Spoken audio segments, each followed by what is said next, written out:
Hello friends, welcome to tutorial in English literature. Today I shall discuss various aspects of Samuel Beckett's masterpiece Waiting for Godot. This play is one of the most respected plays of all time. The play is a cornerstone of absurdist theatre and its impact is immeasurable. Waiting for Godot was written originally in French in 1948 and Beckett later translated the play into English himself. In 1953, it was first staged in France and in 1955 in London. Initially, it shocked its audience and received negative reviews as it presented a new type of theatre which used very unconventional methods. It rejected the traditional concepts of drama, chronological plot, logical language, themes, and recognizable settings. In fact, it is said to have nearly caused disruptions across Western Europe. In United States, it was first performed at San Quentin Prison in 1957. Unlike European audiences, the prisoners were able to identify with the play, primarily because they understood the concept of waiting. Over time, Godot would become a celebrated avant-garde play and a popular cultural reference for fruitless waiting. So there are a lot to know and lot to discuss. But before I proceed, I want to ask a question. Here is a list of 4 absurd dramatists and their works. Now you have to correctly match the author with their works. I shall tell you the answer at the end of the discussion. Let's first know a little about Samuel Beckett. Samuel Beckett was born in Dublin in 1906 and attended Trinity College in Dublin, where he studied French, English, and Italian. He befriended the famous Irish novelist James Joyce, and his first published work was an essay on Joyce. In 1951 and in 1953, Beckett wrote most of his famous novels, the trilogy Molly, Malondies, and The Unnameable. Beckett's association with the theatre of the absurd began with his first play Waiting for Godot. It influenced later playwrights like Harold Pinter and Tom Stoppard. The most famous of Beckett's subsequent plays include Endgame and Crab's Last Step. He also wrote several even more experimental plays like Breathe, a 30-second play. Beckett was awarded the Nobel Prize in 1969 and he died in 1989 in Paris. Now let's begin our discussion of the play with its title. As we have already discussed, Beckett originally wrote Waiting for Godot in French under the equivalent title En attendant Godot. The title of the French original means While Waiting for Godot. The French title is thus descriptive.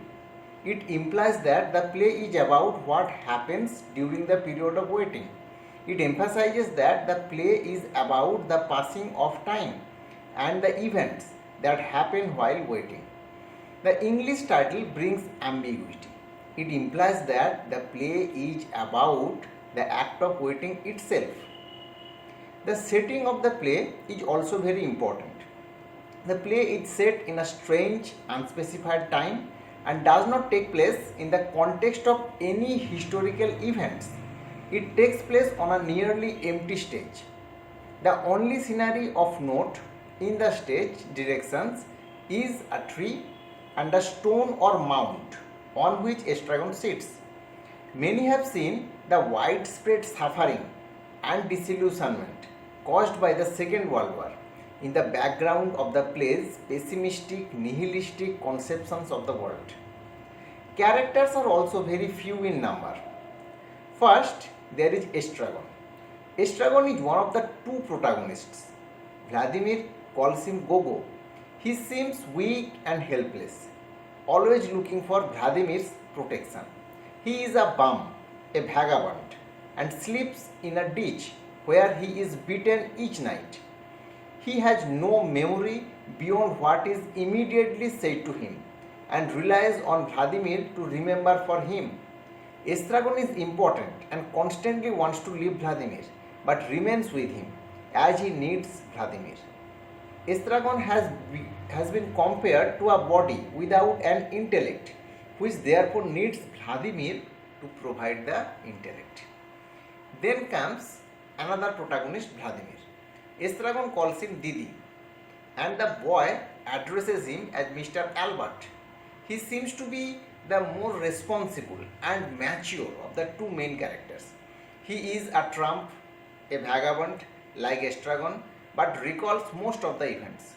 However, he is often unsure whether his memory is playing tricks on him.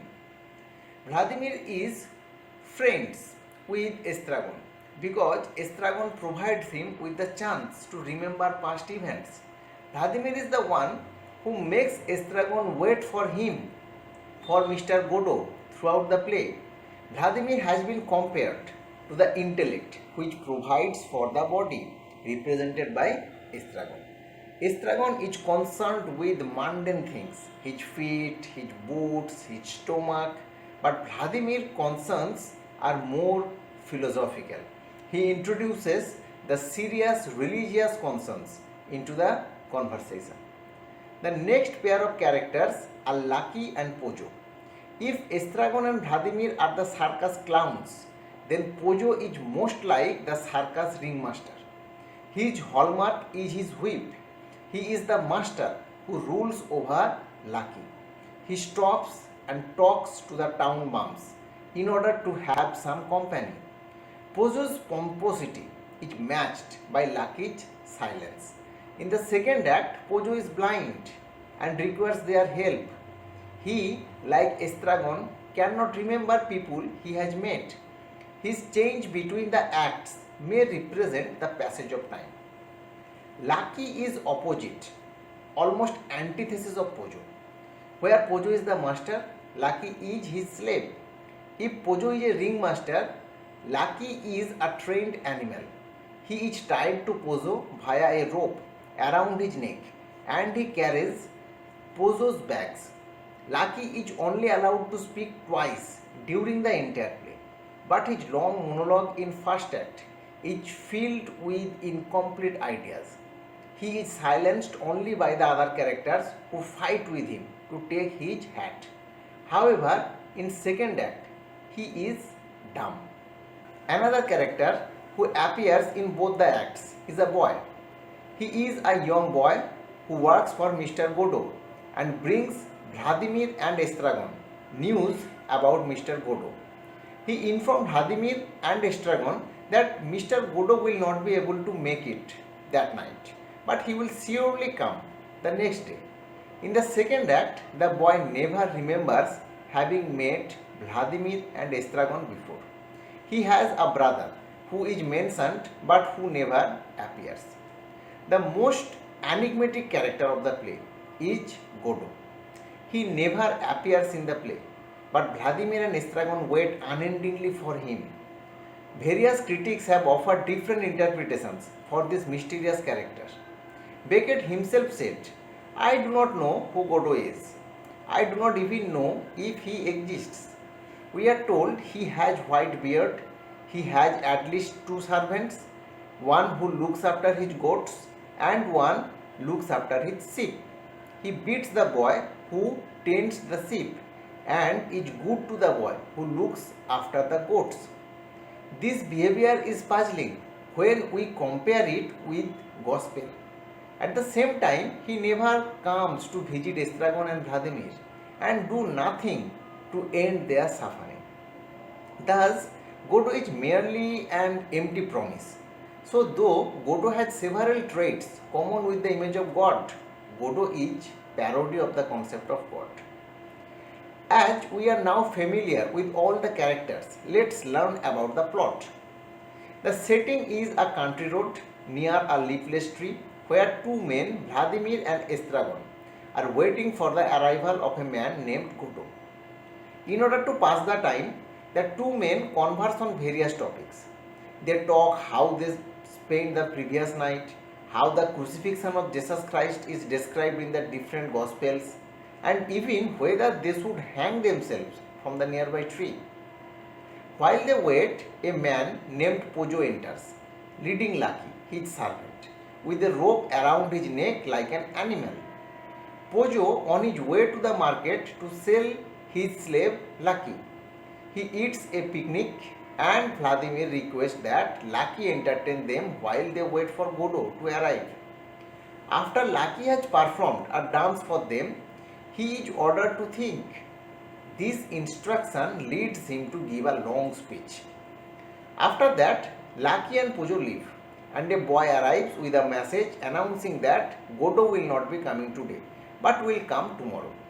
Vladimir and Estragon decide to leave, but they do not move as the curtain falls. The second act of the play opens the next night. Vladimir and Estragon again meet near the tree to wait for Godot. Although, oddly, the tree has grown a number of leaves overnight. Probably it suggests that more time than this has passed. Vladimir and Estragon discovers Lucky's hat, and the two men role play at pretending to be Lucky and Pojo. They then throws insults at each other to pass the time. Lucky and Pojo return, but they have changed overnight. Lucky can no longer speak and Pojo is blind. When Lucky and Pojo fall to the ground, Vladimir and Estragon try to help them up, but end up falling down too. Pojo does not remember meeting the two men the night before. They leave and Vladimir and Estragon continue to wait for Godot. The boy returns, but he denies being the same one that came to them yesterday. Once again he tells Vladimir that Godot will not be coming, but will come tomorrow. The two men decide to hang themselves in their desperation, using Estragon's belt, but that happens is his trousers fall down. They decide to leave, but stay exactly where they are as the curtain falls, ending the play. This brief outline of the plot will help us to understand the significance of the subtitle of the play. The title page of Waiting for Godot describes the play as a tragicomedy in two acts. The indifferent and uninterested behavior of Estragon and Vladimir does have obviously humorous elements. We are moved to laughter at their clowning over food, at their petulant name-calling game, at their comic exchange of hats, at their inelegant gymnastics. But that comedy does not appear as a separate, distinct element. It occurs within a context of despair. There are continually ominous notes which we cannot ignore. Thus, though we face humorous elements, we cannot ignore the context in which they appear. Now let's go back to the question. The correct answer is option 3. Harold Pinter wrote Dumbwaiter. Ionesco is famous for his rhinoceros. Rosencrantz and Guildenstern Are Dead is the most noted play of Tom Stoppard, and The Balcony is written by Jean Genet. That's all for today. Thank you for watching.